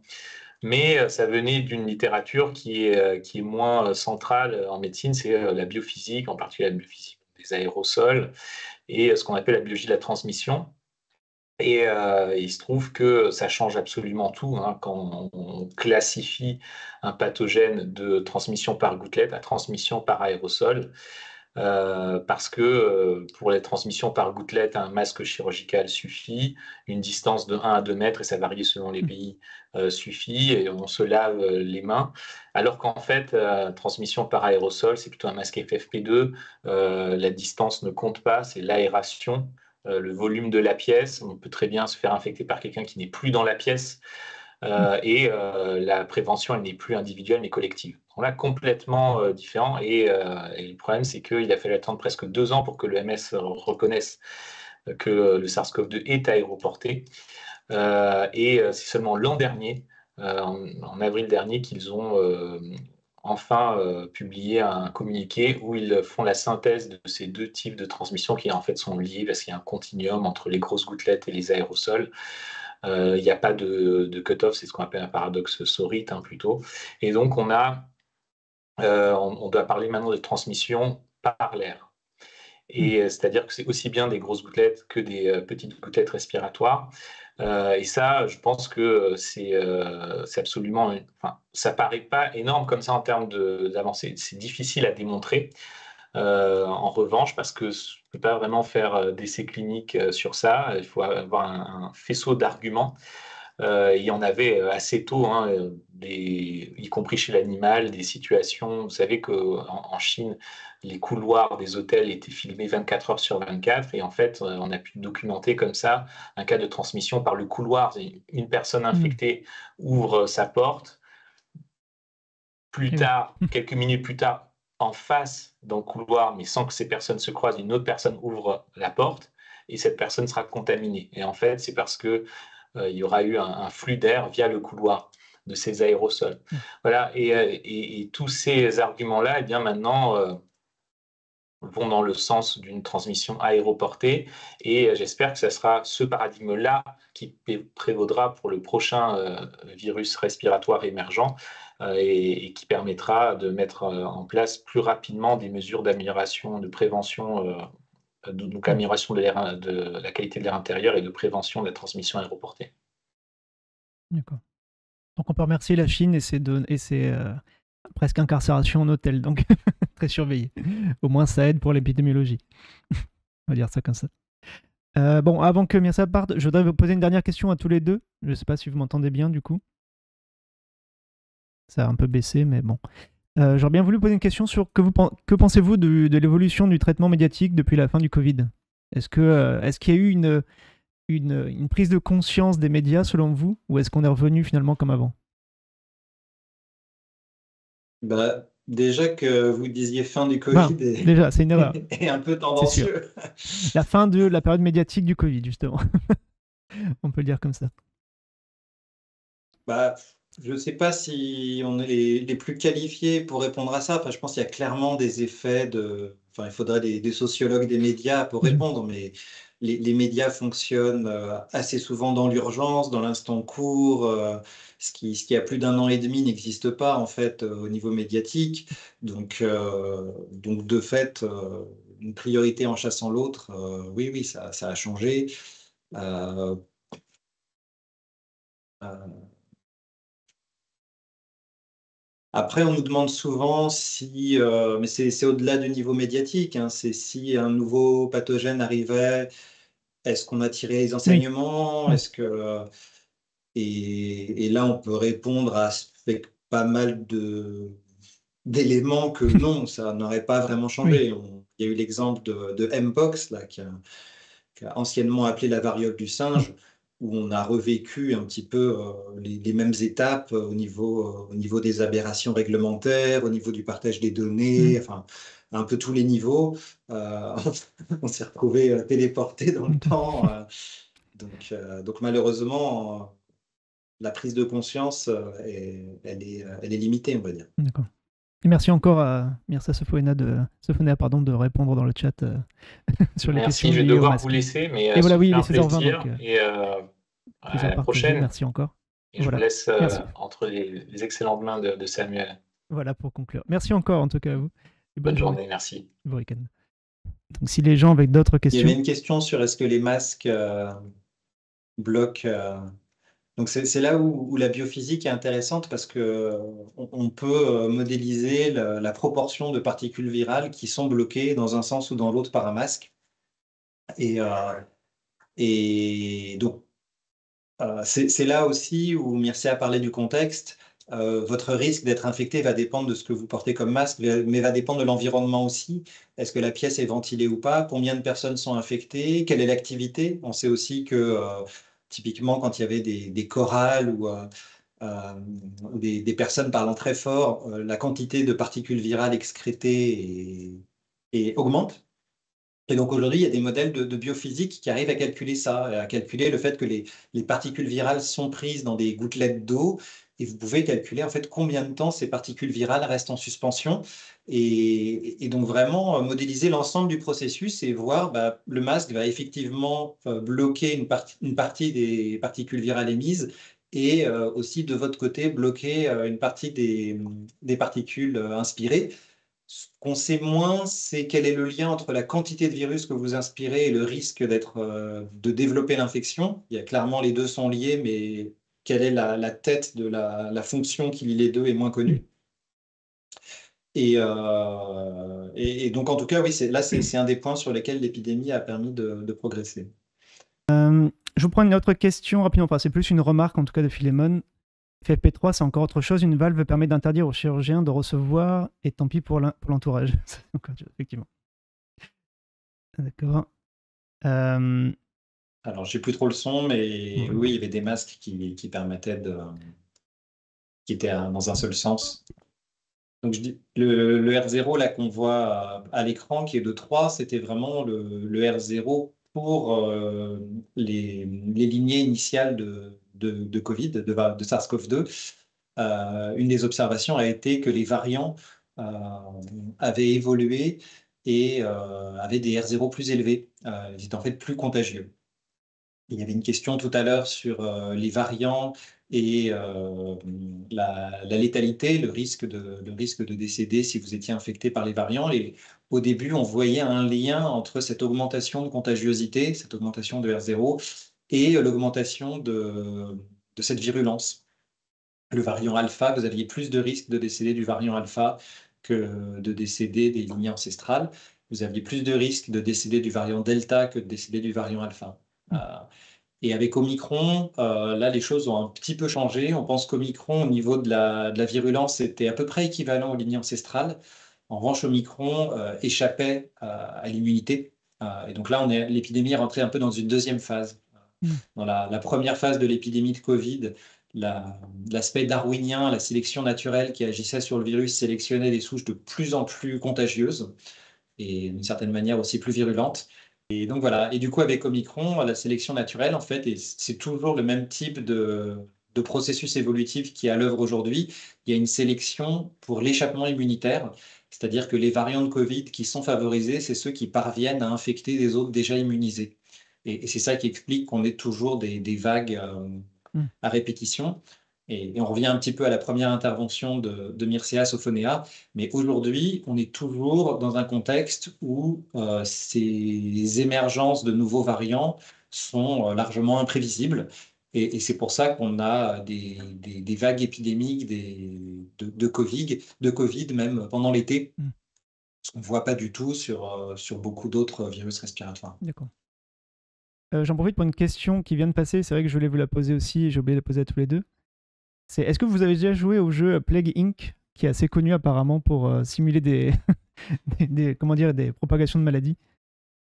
Ouais, alors on a même fait, donc il y a pas mal de jeux, entre guillemets, comme ça. On a fait ça, nous, pour illustrer l'importance des arbres de transmission au cours de la journée annuelle de notre unité de recherche, où en fait on a lancé une épidémie en distribuant 4 petits bouts de papier avec le numéro 1 à une personne, en lui disant à chaque fois que tu discuteras avec une personne pendant plus d'une minute, tu lui donnes un de tes petits papiers et tu lui dis de venir nous voir. Mm. Et donc la deuxième personne qui venait, on lui expliquait qu'elle était maintenant infectée, on lui donnait 4 petits papiers aussi avec le numéro 2, et, etc., etc. Et à la fin, on a pu en fait reconstituer tout l'arbre de transmission parce que chacun nous apportait son petit papier, donc on savait quel Mm. numéro avait été infecté par quel numéro et on a pu construire l'arbre de transmission qui avait eu lieu pendant la journée du, de notre laboratoire de recherche. Bon, ça peut se faire de manière plus fine avec des applications que vous installez sur les smartphones. Mais oui, c'est un des autres progrès. On parlait un petit peu des progrès pendant l'épidémie euh, au niveau de l'analyse de données, en particulier, on n'en a pas parlé très peu, des données génétiques, l'ADN, l'ARN du virus. Il y a énormément d'informations dans ce matériel génétique. C'est comme ça au tout début, quand on a pu séquencer le virus, on a pu savoir très rapidement que c'était un coronavirus qui ressemblait au SARS-CoV-1. Mais même à plus court terme, si vous avez 2 personnes qui arrivent en soins intensifs à l'hôpital, en allant récupérer le génome du virus avec ces techniques de séquençage, vous pouvez voir si finalement ces personnes sont infectées par des virus très semblables. Et à tel point que s'ils sont identiques, vous pouvez vous dire qu'une personne a Mm. infecté l'autre. Ou à l'inverse, si les virus sont très différents, et auquel cas vous en conclurez que ces personnes appartiennent à des chaînes de transmission assez différentes. D'accord. Et donc aujourd'hui, ces techniques, les Anglais ont fait un travail gigantesque là-dessus, à tel point qu'ils séquençaient quasiment le virus pour chaque nouvelle infection. Euh, Cette analyse des génomes de l'ADN, enfin de l'ARN en l'occurrence des virus, nous renseigne beaucoup sur l'épidémie, sur la structure, sur est-ce que les épidémies sont localisées, par exemple, à un niveau, au niveau d'un département, d'une région, ou est-ce qu'au contraire l'épidémie est globale. Il y a beaucoup notre équipe travaille beaucoup là-dessus, sur essayer d'exploiter l'information D'accord. de cet ADN ARN viral. Alors j'en profite, une petite question si vous m'entendez. Je teste. Ouais. Est-ce que ça vous change un peu votre quotidien, disons, par rapport à des proches, des amis? Est-ce qu'on voit le monde différemment, justement, quand on est tellement la tête dans le guidon, justement, pendant une épidémie? Bah, aujourd'hui, c'est bon, là, Oui, un peu, ouais. on est plus trop sollicité. On s'en est pas trop rendu compte à l'époque, mais c'est plutôt après coup où, pour nous, quand on est dans cette biologie des populations, hein, cette dynamique des populations, la dynamique était assez évidente, quoi. Pour Mm. nous, le fait que, à partir du moment où le confinement avait été déclaré, il y allait y avoir un pic épidémique, mais qu'on ne verrait pas ce pic épidémique tout de suite, parce que quand vous prenez une mesure de contrôle d'une infection, vous coupez les infections aujourd'hui, mais les infections qui ont lieu aujourd'hui, c'est les hospitalisations dans 2 semaines. Donc en fait, un confinement, vous ne pouvez pas en voir l'effet avant deux Mm. semaines. Bon, tout ça, c'était des choses qui pour nous étaient assez évidentes. Sur le fait, il y avait le débat à un moment, y aura-t-il une deuxième vague? Mircea l'a dit tout à l'heure, Mm. hein, moins de 5% de la population infectée, pas encore de vaccin, c'était évident qu'à partir du moment où les mesures de contrôle étaient relâchées, il y aurait une Mm. deuxième vague. Et pour beaucoup de gens, c'est vrai qu'on ne soupçonnait pas à quel point, pour beaucoup de gens, c'était quasiment de la Mm. divination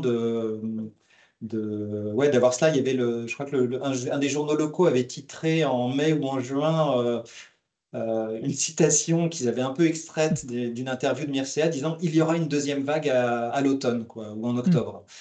À l'époque, on leur avait dit non, quand même, vous avez extrait ça de l'interview, mettre ça en exergue. Bon, le fait est que c'est ce qui s'est passé. Oui. Donc oui, il y avait beaucoup de choses qui sont, voilà, qui en termes de dynamique des populations semblent assez intuitives. Euh, donc c'était ça la difficulté en fait, c'était d'arriver à transmettre le fait que certaines choses on peut les anticiper, d'autres pas du tout ou très peu. Par exemple, quand va émerger le prochain variant, là c'est typiquement une chose que vous pouvez très difficilement anticiper. Oui, bien sûr. Donc, Et on nous parle du fameux professeur, là, mais bon, ça c'est un peu... voilà, c'est pas obligé de répondre sur... là, il y a eu tout ce drama, on va dire, comme on peut dire. Qui continue d'ailleurs, j'ai vu que maintenant il crée une oui, start-up. l'article a enfin été rétracté, mais ça... Ça n'a pas donné forcément une bonne Ça image. illustre plein de problèmes, hein, mais il y a des problèmes, on peut dire, à tous les niveaux. Dans le monde des publications scientifiques, au-delà du cas du professeur en question, ça a été un peu on va dire une épidémie de rumeurs, de fausses informations. Et ça a aussi mis en exergue certains des travers du système de publication qui datent on va dire, une dizaine d'années.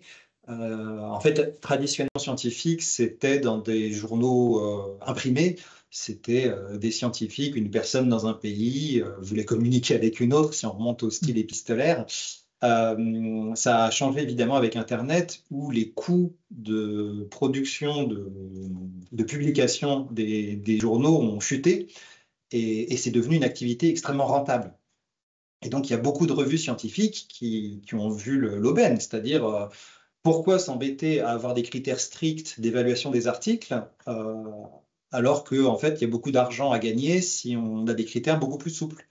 Et donc, nous, en tant que chercheurs, on sait qu'il y a certaines revues qui sont pas sérieuses, qui sont pas prédatrices au sens où qu'on utilise, enfin que les téléspectateurs connaissent peut-être, hein, des revues où vraiment vous payez pour être publié et vous êtes publié en 3 jours, mais des revues qui sont dans une zone grise où vous allez payer, mais il y aura soi-disant une forme d'évaluation et bref, ça arrange un peu tout le monde parce que les scientifiques ont des articles, les agences de financement ont financé des projets qui ont produit des publications. Et donc cette zone grise est en explosion ces 10 dernières années. Et ça a fait beaucoup de mal pendant la pandémie parce qu'il y avait une explosion du nombre de publications. Les lister, mais pour un travail de revue, rien que sur l'épidémiologie et l'évolution, il y avait... si on avait voulu lire toutes ces publications, enfin, il y avait au moins 40 000 articles publiés. Et donc, cette publication qui a été rétractée en est une parmi d'autres. Oui. Donc, ça, c'est un des problèmes de ce marché, on va dire, de la publication. D'accord. Alors, je ne sais pas si vous m'entendez toujours, à chaque fois, je vérifie. Je vous entends, là, ça marche bien. Okay. Je vais prendre une question qui est pas vraiment, enfin, qui est en lien avec le métier, mais un petit peu différent. Hop, question d'Andrew. Dans vos calculs de prévention de mort, est-ce que vous aviez pris en compte les morts dues à la solitude et à la dépression suite au manque de contact physique, psychologique? Et c'est vrai que c'est une vraie question. Le confinement, c'était, est-ce que ça, c'était de votre ressort ou est-ce que vous, c'était plutôt uniquement la propagation finalement de la maladie? Nous, on était clairement sur les morts causées par le Covid. C'est un bon point, c'est-à-dire que comment dire, sur la première vague, les choses étaient relativement simples dans le sens où chaque semaine perdue, et ça on l'a quantifié, en fait, chaque semaine avant l'implémentation d'une mesure efficace se traduisait en milliers de morts directement. Plus les choses ont avancé, plus il y a eu des options de contrôle, et là, plus les scénarios étaient compliqués. Donc,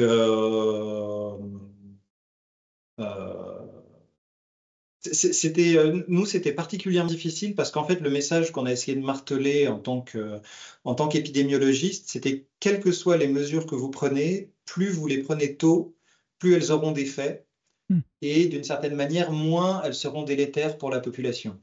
Pour prendre un exemple, le suivi des contacts. Quand vous dépistez une personne positive, allez lui demander avec qui elle était en contact, recontacter ces personnes-là, leur demander avec qui elles ont été en contact, etc.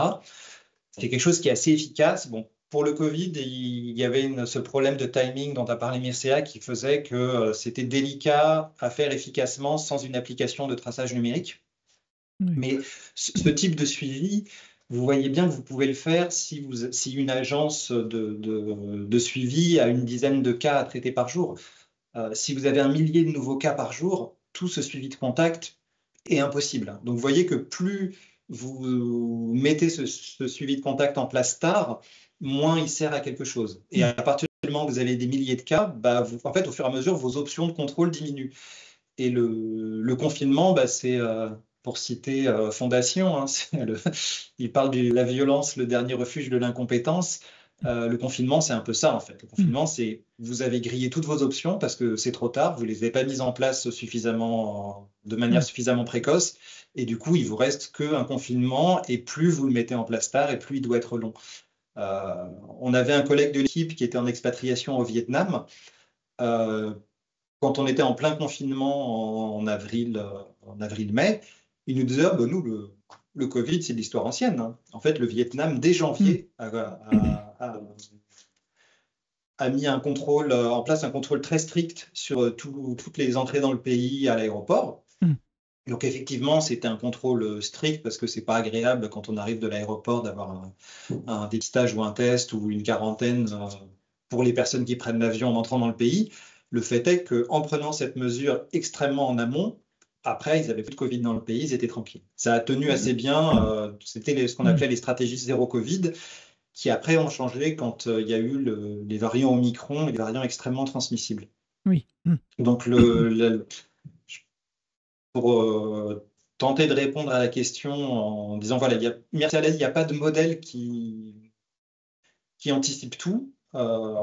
On peut chiffrer, je ne sais même pas si on peut chiffrer les effets, surtout si on pouvait les chiffrer à l'époque. Il y a toujours ce côté de si vous n'avez aucune base d'apprentissage avant, est-ce que vous pouvez l'anticiper? Mais en tout cas, oui, ce qui est certain, c'est que plus vous attendez et moins vous avez d'options, et que les options que vous avez en dernier recours, c'est clairement celles qui vont avoir le plus d'effets secondaires. Donc pour revenir par rapport à... Si on revient vraiment fin 2019 ou début 2020, vous, c'est à quel moment finalement que vous comprenez à quel point la situation peut basculer, disons, en termes de passer à un stade vraiment pandémique? Parce que finalement, pour tout le monde, je pense qu'on s'en rend compte. On a commencé à travailler là-dessus assez tard, en fait. Enfin, on était... on s'y est mis fin février à faire un petit peu des modèles. En fait, c'est là aussi, Mircea, on l'a dit en tout début d'émission, nous, on vient vraiment des sciences de l'écologie et de l'évolution. Donc, nous, nos thématiques de recherche, c'était celle à laquelle on est revenu après, mais par exemple, on faisait une étude clinique sur les papillomavirus, les virus qui causent quasiment l'ensemble des cancers du col de l'utérus, où on travaillait sur des thématiques sur l'évolution de la virulence. Pourquoi est-ce que les virus nuisent à leurs hôtes? Pourquoi les virus n'évoluent pas pour devenir avirulents? Donc, des questions assez fondamentales, plutôt conceptuelles. Et donc, on avait commencé un peu fin février à faire des modèles comme on faisait nous, mais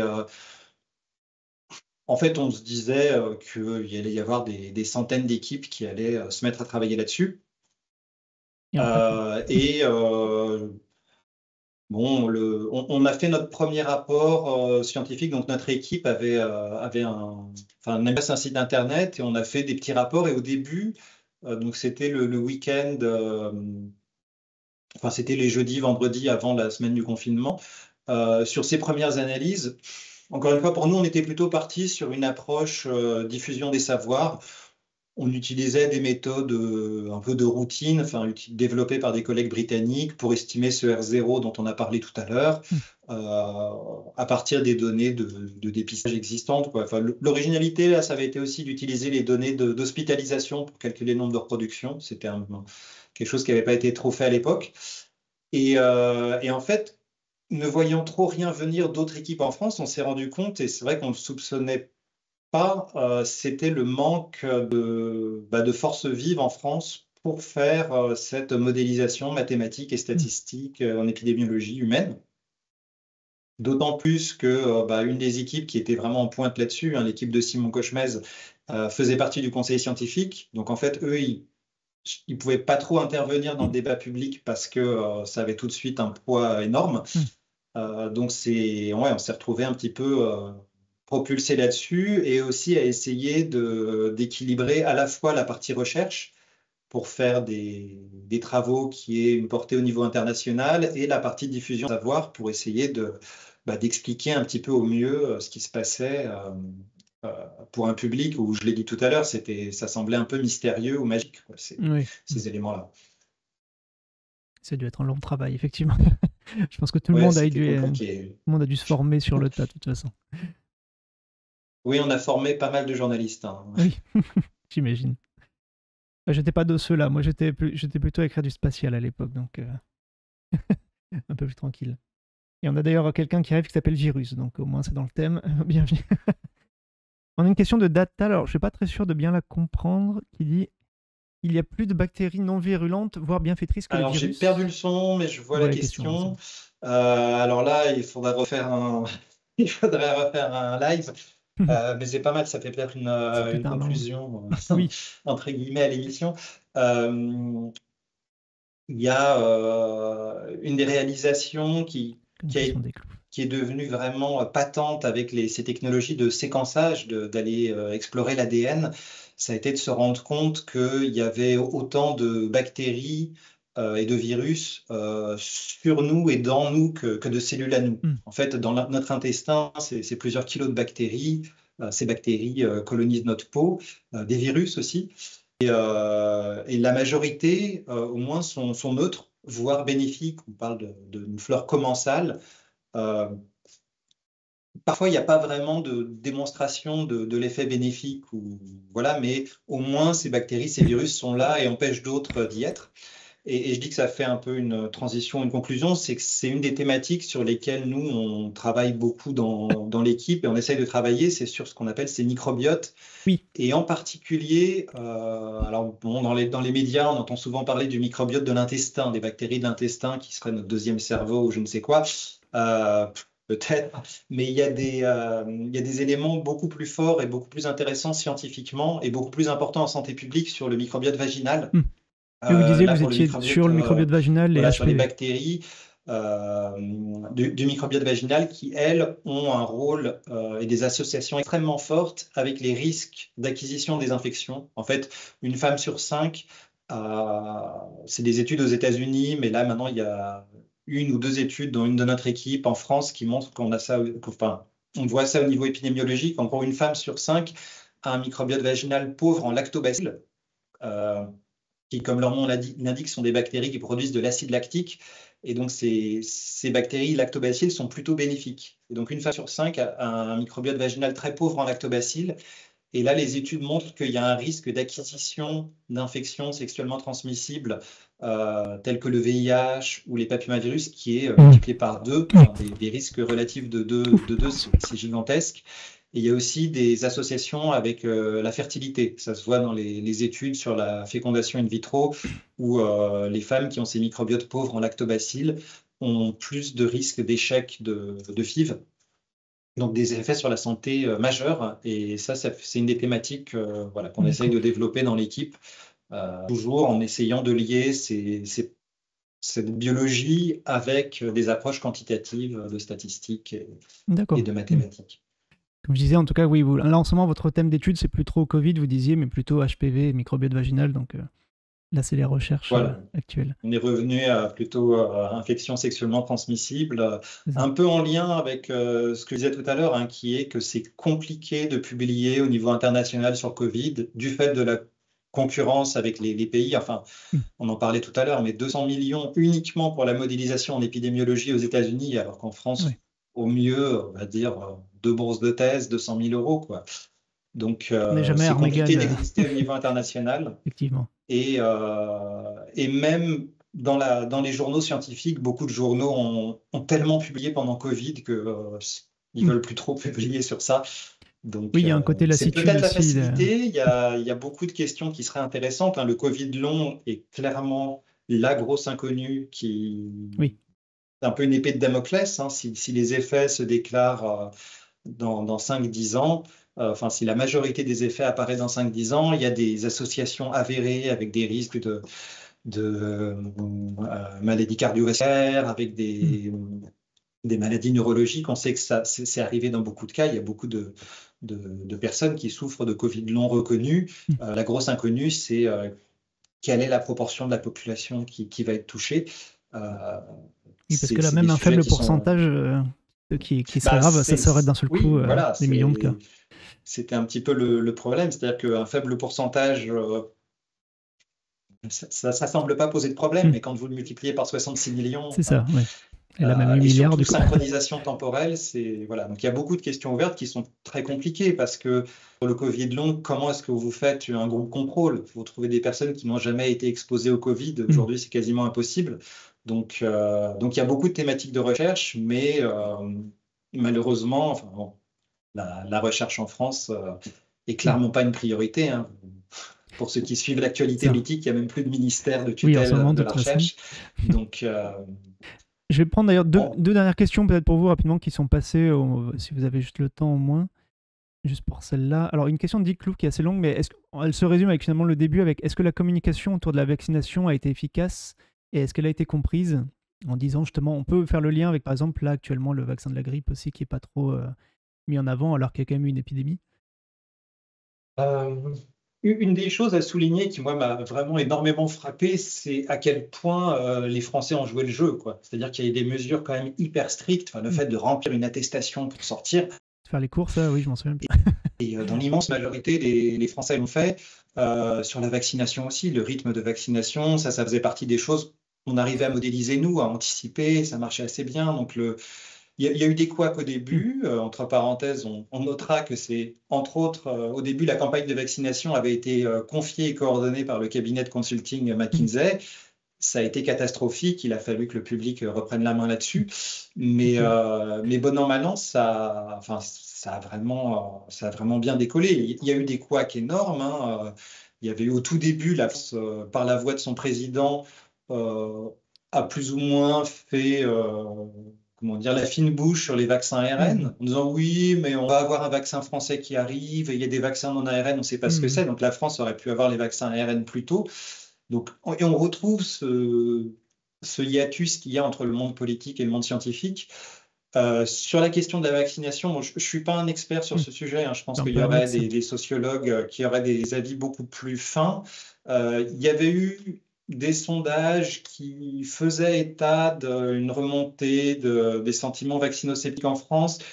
Bon, c'était des sondages qui avaient une méthodologie qui mériterait d'être étudiée plus précisément, parce que je me demande si c'était pas 1000 personnes par téléphone, enfin c'était des choses toujours se méfier, potentiellement voilà, délicates. Ce qui est certain, c'est que, et encore une fois, je ne suis vraiment pas un expert à ce sujet, mais Twitch, par exemple, les réseaux sociaux ont vraiment changé la manière dont les gens s'informent. Et c'est peut-être un tournant que les politiques de prévention ont mis du temps à appréhender en France, avec cette idée que les Françaises et les Français s'informent de la vaccination auprès de leurs médecins traitants, alors qu'aujourd'hui, les conditions, la dégradation des services publics et de l'offre de médecine font que beaucoup de Français n'ont plus de médecins traitants. Moi, le mien, il est toujours à Montpellier parce qu'à Paris, on ne trouve pas de médecin traitant. Donc là-dessus, oui, c'est une des difficultés en santé publique. C'est une discipline qui est extrêmement multidisciplinaire. C'est la vaccination, enfin, faire passer cette idée de vaccination, c'est clairement pas qu'une question d'immunologie et d'expliquer comment est le vaccin. Il y a vraiment toute une composante socio-anthropologique. Et donc là, oui, il y a potentiellement clairement des pistes d'amélioration, mais bon, vous allez dire qu'on est monomaniaque, mais si vous coupez les budgets dans les services publics, dans la médecine, dans la prévention, dans l'éducation, enfin bon, faut pas s'attendre à ce que ce soit mieux, c'est sûr. Tout est toujours comme ça, de toute façon, il y a toujours question de budget derrière, mais ça, c'est dans tous les domaines. Oui, de budget, de volonté politique aussi, et de culture. Enfin, ça a été une des motivations, de nos motivations avec Mircea pour Pour faire ce travail-là, des études ont tenté de quantifier sur plusieurs leviers pour tenter de juguler une pandémie ou une crise épidémique. Le confinement en est un, on en a parlé, mais bon, avec des effets, clairement des effets délétères. Et ce qui est intéressant, bon, ça vaut ce que ça vaut, c'est une étude qui a été faite à partir de l'année 2020, donc bon, ça mériterait d'être revu. Mais une des interventions qui arrivait assez haut au niveau des effets bénéfiques, c'était la diffusion des savoirs.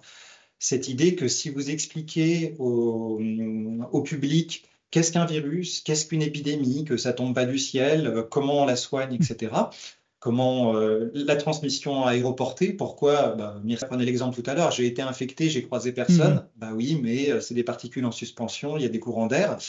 En fait, ce travail de diffusion des savoirs est un levier qui se traduit, d'après cette étude, en diminution du nombre de morts.